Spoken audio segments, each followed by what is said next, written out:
Coralie pinned me against a wall and said, would you please become the principal sponsor of the Cat Awards, I actually saw there was some reason to accept this task and say okay.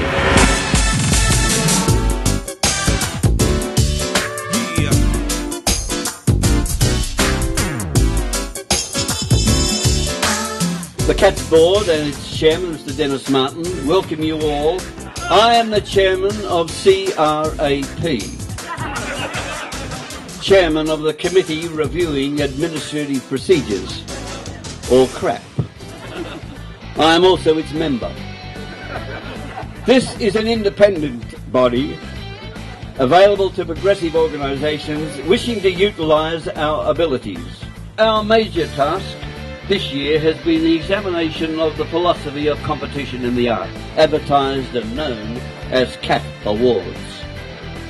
One performance will be selected by the producers to be judged and then advertised as such. Those attending will know that they will be required to appraise the production. The Cat organisation will compile a questionnaire specifically concerning that production. That questionnaire will be recorded on the central computer held at the Cat Cave. The Cave, of course, is Coralie's audio-visual emporium. All is ready for a 2012 start as soon as funding for the Cat phones is received from our new sponsor, the RSPCA. The RSPCA is, in fact, a superannuation fund created by and for the benefit of retired singers, performers, clowns and actors. I now ask the soon-to-be irrelevant judges to distribute the nomination booklets for Cat Awards based on procedures now outmoded but nevertheless performed by them with undeniable sincerity. We think the Cat Awards are wonderful things. To anyone tonight who is nominated for an award, congratulations. To anyone who participates in theatre in Canberra or the region, great congratulations, and we're very proud to be a sponsor. Thank you very much, Graham.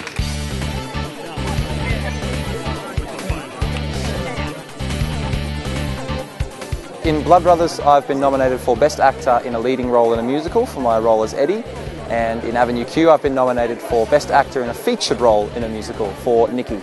Eddie was the brother that was given away in the story. He was raised in a rich family, whereas his other brother was raised in a very poor family. Eddie is a very upper class, very sort of sheltered child, and as he grows up into being a man, that comes through a little bit as well. He's very set in his ways, doesn't know much about the outside world.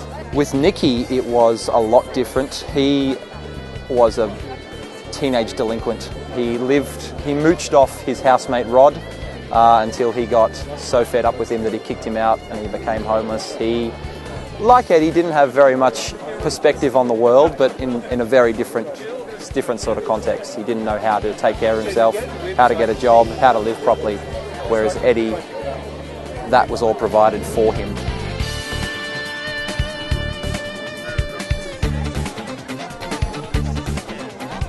Well, playing the role of the mother was actually really challenging for me because I don't actually have kids of my own.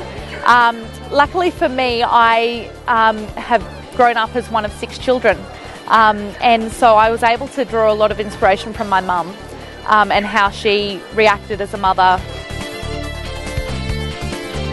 I joined Orange Theatre Company in 1988 in my last year at university. A friend of mine was a musical director and he contacted me and said, you should come along and audition just to see what it's like. So I did, and I've been involved pretty much nearly every year since then. Everybody hears the word amateur and they think it's not worth seeing.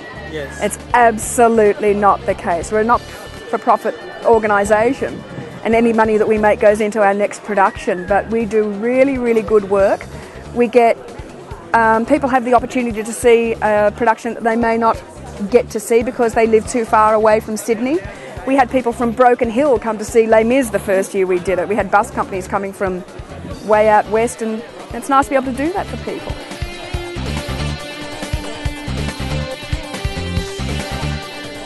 Well, as you say, My Fair Lady is a huge show, so it's there's a lot to consider when you're doing it, especially having been performed so many times, there's a lot to live up to and a lot of expectations from the audience.